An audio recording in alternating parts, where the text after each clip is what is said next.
Novels TV YouTube channel پر آپ سب دوستوں کو خوش آمدید کہتے ہیں۔ درگاہ کے احاطے میں بارش خوب زور و شور سے برس رہی تھی۔ اتنی تیز برسات میں عالم وجد میں گھومتا وہ نوجوان کہ جس کے عکس سے درد محبت ٹپک رہا تھا، سب اسے ہی دیکھ رہے تھے۔ اس کے پیر کے چھالے رس رہے تھے، لیکن محبت کے ڈسے ہوئے کو درد کا احساس کب رہتا ہے؟ بھلا اس کا ہرا چیگا بری طرح بھیگ چکا تھا، لال آنکھوں سے اذیت ٹپک رہی تھی۔ یکدم وہ رکا اور برستی بارش میں بیٹھ گیا، دونوں ہاتھ دعا کی صورت اٹھا لی اور زور زور سے رونے لگا۔ اس کی آواز میں اتنا درد تھا کہ درگاہ کی دیواریں بھی اس کے ساتھ بین کرنے لگ گئی تھیں۔ آج صابر حسین اور شبانہ اپنی تینوں بیٹیوں کے ساتھ درگاہ آئے تھے کہ اچانک بن بادل برسات ہونے لگی۔ صابر حسین کا مقصد تو شماس بن زماد کے بارے میں پتہ کرنے کا تھا، جبکہ شبانہ اپنی بچیوں کے نیک نصیب کے لیے منت مانگنے آئی تھی۔ وہ درگاہ کے اندرونی خاتے میں داخل ہوئے، جہاں انہیں کسی کی قرآن پاک کی تلاوت کرنے کی آواز سنائی دی۔ وہ کلام پاک کی تلاوت اتنی شیرنی اور حلاوت سے کر رہا تھا کہ وہاں موجود لوگوں کو سحر زدہ کر دیا۔ اس کی قرات سن کر سب وجد و سرور کی کیفیت سے دوچار ہو رہے تھے۔ صابر حسین نے دیکھا وہ شماس بن زماد ہی تھا جو سفید سادہ سے شلوار قمیض پہن کر سر پر ٹوپی پہنے نظریں جھکائے ہوئے تلاوت کر رہا تھا۔ اس نے وہاں موجود لوگوں سے اس کے بارے میں تفصیلات جاننا چاہی۔ ہر ایک کی زبان پہ یہی بات تھی کہ یہ خدا کا کوئی نیک بندہ ہے، نماز پنجگانہ اور تہجد پڑھنے والا متقی پرہیزگار ہے۔ صابر حسین کو اپنی بیٹی کی قسمت پر رشک آیا۔ لوگ ہمیشہ اپنی بیٹیوں کے لیے سرکاری نوکری والا، اپنا گھر رکھنے والے شخص کا انتخاب کرتے ہیں، مگر صابر حسین نے جو خوبیاں شماس میں دیکھیں، اصل میں وہ خوبیاں ہی دنیا اور آخرت میں کامیابی کی ضمانت ہوتی ہیں۔ ایک نیک انسان کے علاوہ اور کیا چاہیے تھا اپنی بیٹی کے لیے؟ اس نے اپنے دل میں اسی وقت فیصلہ کر لیا اور وہ اپنے فیصلے پر مطمئن بھی تھا۔ بارش برسنا اب ختم ہو چکی تھی۔ شبانہ سب کو اپنے ساتھ لیے اب بیرونی احاطے میں تھی۔ شہانہ اور حسنہ دونوں باہر بیٹھی عورت سے کانچ کی چوڑیاں خریدنے لگی، جبکہ ماہ جالی دار دیوار سے نکل کر اب اس درخت کے پاس گئی جہاں ان گنت سرخ اور زرد رنگ کے دھاگے لٹک رہے تھے۔ یہاں کے لوگوں کا ماننا تھا کہ اس پہ دھاگا باندھنے کے بعد جو منت مانگے وہ پوری ضرور ہوتی ہے۔ ماں بھی دھاگا باندھ رہی تھی کہ کیا مانگا سے اپنے کانوں کے قریب وہی سحر انگیز آواز سنائی دی۔ وہ پل بھر کے لیے ٹھٹکی، مگر پھر اس کے یاقوتی لبوں کو دھیمے سے مسکراہٹ نے چھوا۔ اس فانی دنیا میں تو آپ وعدہ ہے کیا مجھے اپنا بنانے کا، ساتھ نبھانے کا؟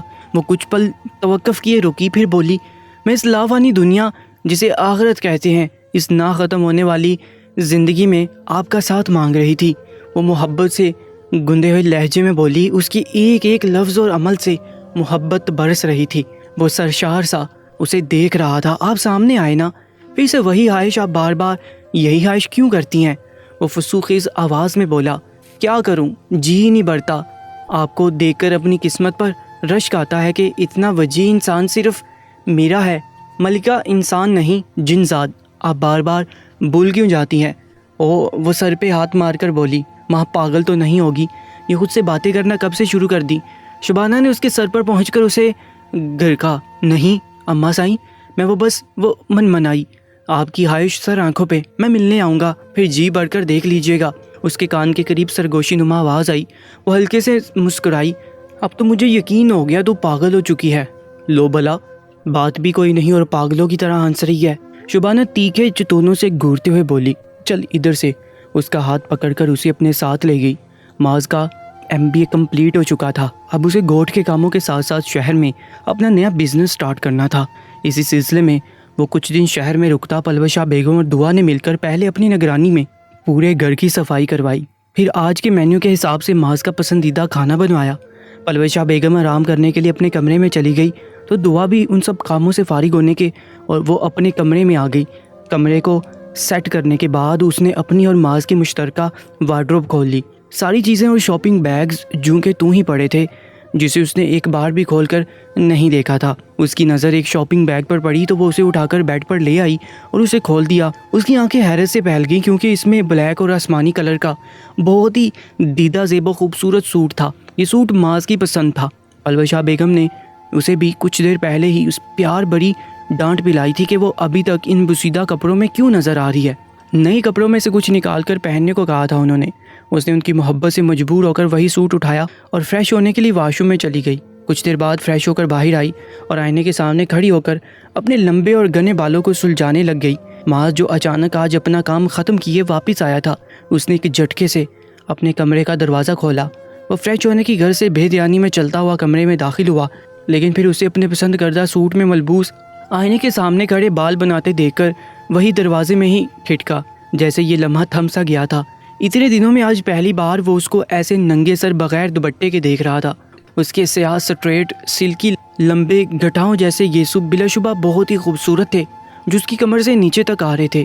سیاہ اور آسمانی کلر اس کی گوری رنگت پر بہت زیادہ جچ رہا تھا۔ وہ ایسے ہی مبہوت سا ٹرانس کی کیفیت میں چلتا ہوا اس کے بالکل پاس پہنچ گیا۔ وہ جو اپنے دھیان میں کھڑی بال بنا رہی تھی، وہ بلیو جینز اور ڈارک بلیو لائننگ والی شرٹ میں ملبوس، پیشانی پہ بکھرے بال، ہلکی سی بیئرڈ والے چہرے پر تھکن کے آثار نمایاں تھے۔ وہ آئینے میں اس کو اپنے عین پیچھے کھڑے دیکھ کر گھبرا کر یکدم پیچھے مڑی اور اسے ٹکرا گئی۔ اس سے پہلے کہ وہ نیچے گرتی، معاذ نے اس کو دونوں ہاتھوں سے تھام لیا اور اس کے گرد بازو حمائل کر کے اس کو اپنے بہت قریب کر لیا، اتنا زیادہ قریب کہ دعا کو اس کی گرم سانسیں اپنے چہرے پر محسوس ہو رہی تھی۔ اس نے اپنی آنکھیں بند کر لی۔ معاذ بے خود سا اسے دیکھے جا رہا تھا۔ باہر سے کسی چیز کے گر کر ٹوٹنے کی آواز سن کر دعا ہوش میں آئی اور تیزی سے اس کے بازوؤں کے حلقے سے نکل کر بیڈ کی طرف بھاگی اور دوپٹہ اٹھا کر اچھی طرح اوڑھ لیا۔ معاذ نے دروازے سے باہر جھانک کر دیکھا، دیوار کے ساتھ لگا واز ٹوٹ چکا تھا۔ بلی باہر کی طرف بھاگ رہی تھی۔ اسے دائیں سے بائیں سر ہلایا اور دروازہ بند کر کے واپس اندر کا رخ کیا۔ معاذ نے اسے گھبراتے ہوئے دیکھ کر شرارت سے پوچھا اور اس کی اٹھتی گرتی لرزتی پلکوں کا رقص بغور دیکھنے لگا۔ کچھ نہیں، وہ اپنی اتھل پھتل ہوئی سانسوں کو سنبھالتے ہوئے بولی اور دوپٹے کو سر پہ اوڑھ لیا۔ اس سے چھپنے کی کوشش میں معاذ اس کی یہ حرکت دیکھ کر مسکرا دیا۔ ویسے بہت اچھی لگ رہی ہو اس ڈریس میں، اس نے مسکراتے ہوئے سادہ سے انداز میں تعریف کی۔ آپ واپس کب آئے؟ اس نے دھیرے سے پوچھا۔ اب وہ خود کو سنبھال چکی تھی۔ کیوں؟ کیا مجھے واپس نہیں آنا چاہیے تھا؟ اس نے بھویں اچکا کر خفگی سے پوچھا۔ نہیں، میں نے ایسا تو نہیں کہا، اس نے اپنے ہاتھوں کو مروڑتے ہوئے کہا۔ اچھا ہوا آج اچانک آ گیا، ورنہ اس دل فریب منظر کو دیکھنے سے محروم رہ جاتا۔ اس نے نکھری ہوئی شفاف چہرے والی بیوی کا سرتاپا جائزہ لے کر خوشی سے کہا۔ کیا مطلب آپ کا؟ وہ آنکھوں کی پتلیاں حیرت سے بڑی کیے بولی۔ مطلب تو صاف صاف ہے کہ آج کوئی بہت پیارا لگ رہا ہے۔ اس نے ذو معنی لہجے میں تعریف کی اور 2 قدم کا فاصلہ طے کر کے اس کے پاس آ گیا۔ میں آپ کے لیے کھانا لگواتی ہوں، وہ اس کو اپنی طرف آتا دیکھ کر گھبرا کر بولی اور وارڈروب کی طرف بڑھی۔ معاذ نے اس کا بازو پکڑ لیا۔ یہ کھانا کچن کی بجائے وارڈروب میں کب سے ملنے لگا؟ اس نے شرارت سے اس کے دونوں بازو پکڑ کر گمبھیر آواز میں اس کے کان کے پاس سرگوشی کی۔ آپ پلیز مجھے تنگ مت کریں، وہ اس سے اپنا ہاتھ چھڑا کر رخ موڑ کر بولی۔ او تنگ یار، میں نے کب تنگ کیا؟ یہ تو الزام ہے مجھ معصوم پر۔ اس سے پہلے کہ وہ کوئی بے اختیاری دکھاتا، دعا اسے پیچھے دھکیلتی ہوئی کمرے سے باہر نکل گئی اور آ کر کچن میں ہی رکی۔ ارے بھابھی دھیان سے، ارحام نے زور سے آواز لگائی، مگر شاید تاخیر ہو چکی تھی۔ اذلان بال کے ساتھ کھیل رہا تھا۔ اس نے پاؤں سے بال کو کک ماری۔ فجر جو سیڑھیاں اتر کر نیچے آ رہی تھی، اچانک اس کا پاؤں بال سے بری طرح رپٹ گیا اور وہ توازن برقرار نہ رکھ سکی اور لہراتی ہوئی سیڑھیوں سے نیچے گری۔ ارحام نے تیزی سے آگے بڑھ کر اسے تھام لیا۔ فجر کو ایسے لگا جیسے اسے کسی کرنٹ نے چھو لیا ہو۔ اس نے فوراً ارحام کے ہاتھ اپنے شانوں سے پیچھے کیے۔ اذلان تیزی سے ان دونوں کی طرف آیا۔ سوری گڑیا، وہ دونوں کانوں کو پکڑ کر اسے معذرت کر رہا تھا۔ میں ٹھیک ہوں اذلان جی، وہ درد سے کراتے ہوئے بولی۔ اسے پاؤں میں درد ہو رہی تھی، مگر وہ اپنا درد برداشت کرتے ہوئے بولی، آئیں یہاں بیٹھیں۔ ارحام نے اس کا ہاتھ پکڑ کر اسے صوفے پر بٹھانا چاہا، مگر فجر نے اپنا ہاتھ فوراً پیچھے کھینچ لیا اور اذلان کا سہارا لیتے ہوئے صوفے پر بیٹھ گئی۔ دکھائیں، میں پاؤں چیک کر لوں، اس نے فجر کے پاؤں کو پکڑ کر کہا۔ پلیز رہنے دیں، میں ٹھیک ہوں، اس نے پاؤں کھینچنا چاہا۔ دکھا دو بیٹا، بھائی کو ڈاکٹر ہے، اچھی طرح دیکھ لے گا، حماد نے فجر سے کہا۔ جی بابا سائیں، اس نے سر جھکائے ہوئے کہا تو ارحام نے اس کے پاؤں کا چیک اپ کیا اور پاؤں پہ مرہم لگا کر بینڈیج کر دی۔ ہلکی سی موچ آ گئی ہے، ٹھیک ہو جائے گی، ارحام نے ماہر پیشے ورانہ انداز میں کہا۔ ارحام، تم میری گڑیا کا خیال رکھو گے نا؟ اذلان نے اسے چیزیں سمیٹتے ہوئے دیکھ کر پوچھا۔ جی بھائی، میں تو سب کا خیال رکھتا ہوں، بابی کا بھی رکھوں گا، ویسے آپ ہیں نا ان کا خیال رکھنے کے لیے۔ وہ ہلکے سے مسکرا دیا۔ مگر تم زیادہ پاورفل ہو نا؟ نہیں بھائی، میں زیادہ پاورفل نہیں، آپ زیادہ ہیں۔ ارحام نے اس کے مسلز کی طرف اشارہ کرتے ہوئے اس کی تعریف کی۔ چلیے ناشتہ کرتے ہیں، اس نے اذلان کو دیکھ کر کہا۔ نہیں، میں اور گڑیا روم میں کریں گے، آؤ گڑیا، وہ اسے اپنا سہارا دیے کمرے کی طرف لے گیا۔ سب ڈائننگ ٹیبل پر اکٹھا ہو چکے تھے۔ صبح بخیر، شہرام نے اپنی کرسی سنبھالتے ہوئے سب کو مشترکہ کہا۔ اس کے چہرے پر چھائی ہوئی مسکراہٹ جلال الدین کی جہاں دیدہ آنکھوں سے مخفی نہ رہ سکی۔ آج ہمارا سردار بہت خوش نظر آ رہا ہے، کیا بات ہے؟ دادا سائیں، آج مجھے آپ سے اجازت چاہیے۔ تمہیں اجازت کی کیا ضرورت دادا سائیں؟ ہماری شادی کے بعد موقع نہیں ملا کہیں گھومنے پھرنے کا، تو سوچ رہا ہوں کچھ دنوں کے لیے باہر گھوم پھر آئیں۔ بس آپ کی اجازت درکار ہے۔ ٹھیک ہے، جیسے تمہیں خوشی ملتی ہے، زندگی کے کام تو چلتے رہتے ہیں، رکتے نہیں۔ یہاں کا کام واجد اور حماد ہے نا، دونوں مل کر دیکھ لیں گے، انہوں نے ہلکے پھلکے انداز میں کہا۔ بہت شکریہ دادا سائیں، you are the world's best دادا سائیں، اس نے پرجوش آواز میں کہا۔ مگر ایک اور بات بھی کرنی تھی۔ دلنشین جو شہرام کی کرسی کی پشت پر کھڑی تھی، شہرام کے ایک شانے پر ہاتھ رکھ کر اسے دبا گئی۔ شہرام سمجھ چکا تھا کہ وہ اسے اپنے ساتھ کا احساس کروا رہی تھی۔ اب کون سا اگر مگر رہ گیا؟ جلال الدین ابرو اچکا کر پوچھنے لگے۔ دراصل میں چاہتا ہوں کہ اذلان بھائی اور بابی بھی ہمارے ساتھ چلتے۔ شہرام، تم جانتے ہو نا اذلان کی حالت اس طرح، تم خود گھومو پھرو گے یا اس کا دھیان رکھو گے؟ دلنشین نے اس کے شانے پر اپنے ہاتھ کا دباؤ بڑھایا۔ دادا سائیں، ہم رکھ لیں گے، آپ فکر مت کریں۔ حماد، تم کیا کہتے ہو؟ انہوں نے سامنے بیٹھے حماد سے مشورہ لیا۔ صبرینہ بیگم یہاں ہوتی تو بتاتی، مگر وہ تو کل سے فیروز کے ہاں گئی ہے۔ وہ کیوں گئی؟ فیروز کے ہاں؟ جلال الدین نے استفسار کیا۔ دراصل سوہا اور سائم کی وجہ سے گئی ہے، سائم کا علاج چل رہا ہے، اس کی تیمانداری کے لیے احمد نے وضاحت دی۔ ارحام کو تو پتہ ہے، اسی نے ایک ماہر ڈاکٹر سے رجوع کیا تھا سائم کے لیے۔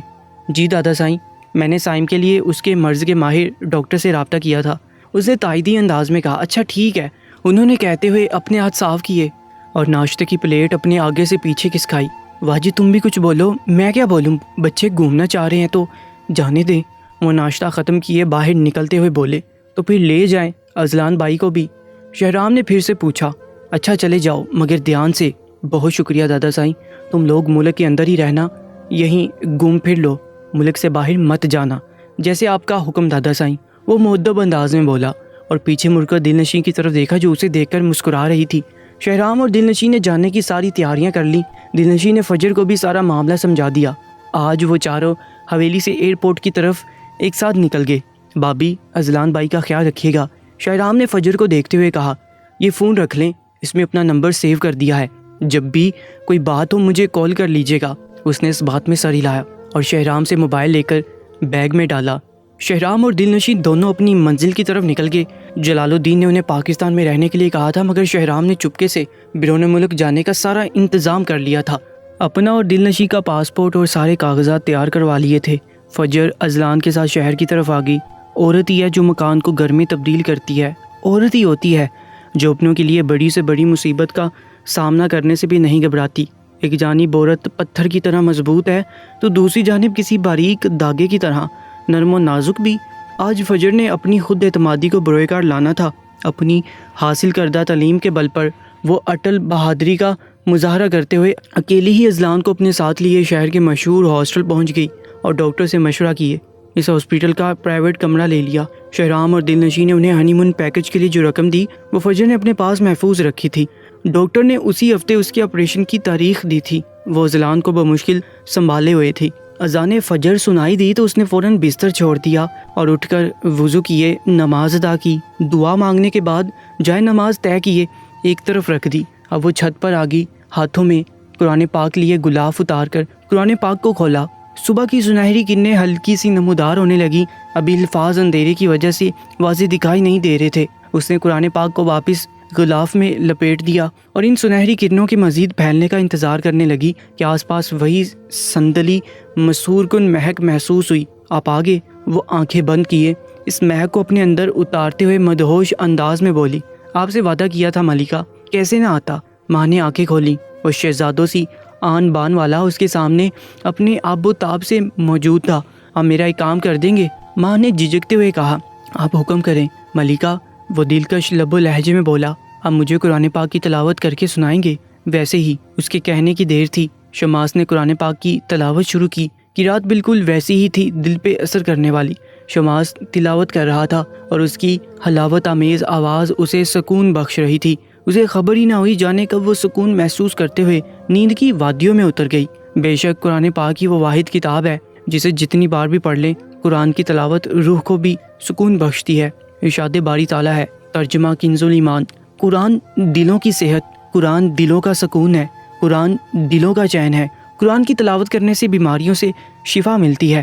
وہ دیوار سے ٹیک لگائے سو رہی تھی، اس کے چہرے پہ بے حد سکون تھا۔ شماس جانے کتنی دیر اسے یوں ہی دیکھتا رہا۔ مجھے یہاں نہیں رہنا، واپس چلو نا۔ اذلان منہ پھلائے بیزاری سے بولا، آپ کو کیوں واپس جانا ہے؟ فجر نے پوچھا۔ یہاں کارٹون بھی نہیں دیکھ سکتا۔ وہ ہونٹ گھمائے بولا، یہ دیکھیں اذلان جی، آپ کی فیوریٹ چاکلیٹ۔ اس نے بیگ سے چاکلیٹ نکال کر اسے پکڑائی۔ اذلان جی، آج ایک گیم کھیلیں؟ فجر نے پوچھا۔ کون سی گیم؟ وہ ہسپتال کے بستر پر لیٹے ہوئے بولا، میں آپ کی آنکھوں پہ پٹی باندھوں گی اور آپ خاموشی سے لیٹے رہیے گا۔ گڑیا، یہ کون سی گیم ہے؟ میں نے پہلے کبھی نہیں کھیلی، یہ نئی گیم ہے۔ پلیز اذلان جی، ایک بار میرے کہنے پہ کھیلیں، دیکھنا اس گیم کو کھیلنے کے بعد سب ٹھیک ہو جائے گا۔ کیا ٹھیک ہوگا؟ اس نے معصومانہ انداز میں سوال کیا۔ وہ بعد میں بتاؤں گی، کہتے ہی فجر نے اس کی آنکھوں پہ پٹی باندھی اور ڈاکٹر کو اشارہ کیا۔ وہ اسے اسٹریچر سمیت آپریشن تھیٹر کی طرف لے گئے۔ ڈاکٹر، پلیز انہیں آرام سے انجیکشن لگائیے گا، انہیں بہت درد ہوتا ہے۔ آپ بے فکر رہیں، بس دعا کریں ان کا آپریشن کامیاب ہو۔ جی، وہ سہمے ہوئے انداز میں وہیں دیوار سے لگ گئی۔ وہ سوئی نہیں تھی، نہ ہی اسے نیند آئی تھی۔ فجر کی اذان ہونے کے بعد اس نے نماز پڑھی اور قرآن پاک کی تلاوت کر کے پھر سے صوفے پر پاؤں اوپر کیے، شال کو اپنے گرد لپیٹے، گھٹنوں پر سر رکھے ایک ہی پوزیشن میں بیٹھی تھی۔ اس کی آنکھیں مسلسل رونے کی وجہ سے لال ہو چکی تھیں اور پپوٹے بھی سوج گئے تھے، لیکن پھر بھی نیند اس کی آنکھوں سے کوسوں دور تھی۔ وہ ایسے ہی سوچوں میں غرق تھی۔ ایک لمحہ لگا تھا جس سے اس کی پوری زندگی بدل گئی تھی۔ جو کچھ اس نے کبھی اپنے خواب میں بھی نہیں سوچا تھا وہ ہو گیا تھا۔ ساری پرانی یادیں اور باتیں اس کے ذہن میں گونج رہی تھیں، جن کو وہ چاہ کر بھی اپنے ذہن سے جھٹک نہیں پا رہی تھی۔ ارحام کی شبیہ بار بار اس کی آنکھوں کے پردوں پر لہرا رہی تھی۔ کبھی معاذ کی وہ ارحام جس نے اسے ایک کزن ہونے کے علاوہ کچھ بھی نہیں سمجھا تھا، اور وہ اس کے لیے دنیا بلا بیٹھی تھی۔ سوچتے سوچتے اچانک ہی غیر ارادی طور پر اس کی نظر معاذ کی طرف اٹھی، جس کا برتاؤ اس سے کافی حد تک نارمل اور دوستانہ ہو چکا تھا۔ وہ اپنی پوری کوشش کر رہا تھا کہ اس کی ذات سے دعا کو کوئی تکلیف نہ پہنچے، مگر دعا کے دل میں ابھی بھی اس کے لیے کوئی جگہ نہیں بن پا رہی تھی۔ جب تک پہلی جگہ خالی نہیں ہوگی، کوئی دوسرا کیسے اس جگہ پر براجمان ہوگا؟ وہ رات کو بہت تھک کر آیا تھا اور اس سے کوئی بات کیے بغیر ہی سو گیا۔ اب بھی وہ بیڈ پر اوندے منہ لیٹا بے خبر سو رہا تھا۔ اسی وقت اس نے کروٹ بدلی اور کمبل اس کے اوپر سے اتر گیا۔ کمرے میں ہیٹر آن تھا کیونکہ موسم بدل چکا تھا، لیکن پھر بھی سردی بہت زیادہ تھی، اس لیے وہ اپنی جگہ سے اٹھی اور آہستہ آہستہ چلتی ہوئی بیڈ کے پاس گئی۔ وہ ہاتھ بڑھا کر اس کا کمبل ٹھیک کرنا چاہا، تبھی معاذ ہلکا سا کسمسایا اور پھر دوسری طرف کروٹ بدل کر سو گیا۔ کمبل اس کے نیچے دب گیا تھا۔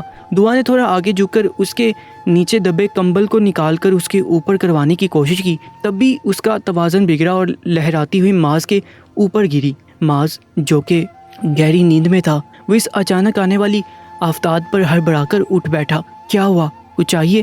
وہ اس کو اٹھتے دیکھ کر جلدی سے کھڑی ہوگی۔ شرمندگی سے اس کا چہرہ سرخ ہو گیا تھا اور نظریں بھی جھک گئی۔ نہیں، وہ میں آپ کا کمبل، تم سوئی نہیں؟ وہ جو گہری نیند سے اٹھا تھا، اس نے اپنی سرخی مائل نیند کے خمار سے بوجھل آنکھوں کو مسل کر ان کو پوری طرح سے کھولا نہیں۔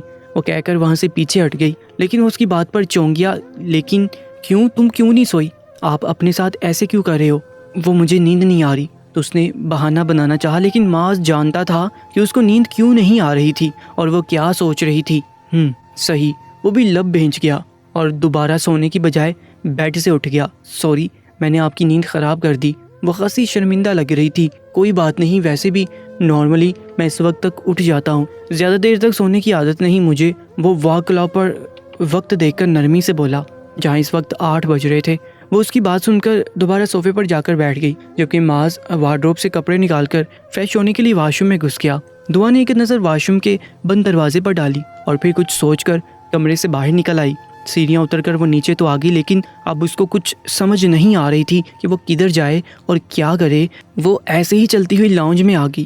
پورے گھر میں خاموشی کا راج تھا۔ وہ کچن کی طرف بڑھ گئی اور معاذ کے لیے جوس بنایا، پھر آملیٹ بنا کر پراٹھا بنانے لگی۔ سمندر کی سطح سورج کی کرنوں سے چمک رہی تھی۔ وہ دونوں ایک ساتھ ایک دوسرے کے ہاتھوں میں ہاتھ دیے ایک ساتھ چل رہے تھے۔ ہوا کے دوش پر اڑتے ہوئے بال بار بار دل نشیں کے گالوں کو چھو کر اٹکھیلیاں کر رہے تھے۔ سمندر کی لہریں آپس میں ٹکراتے ہوئے دلکش سما باندھ رہی تھی۔ ہوا میں خنکی نے سردی کو مزید بڑھا دیا تھا۔ افق پر نمودار ہوا سورج اپنی دلکش روشنی بکھیر رہا تھا۔ وہ دونوں ایک ہوٹل میں پہلے سے ہی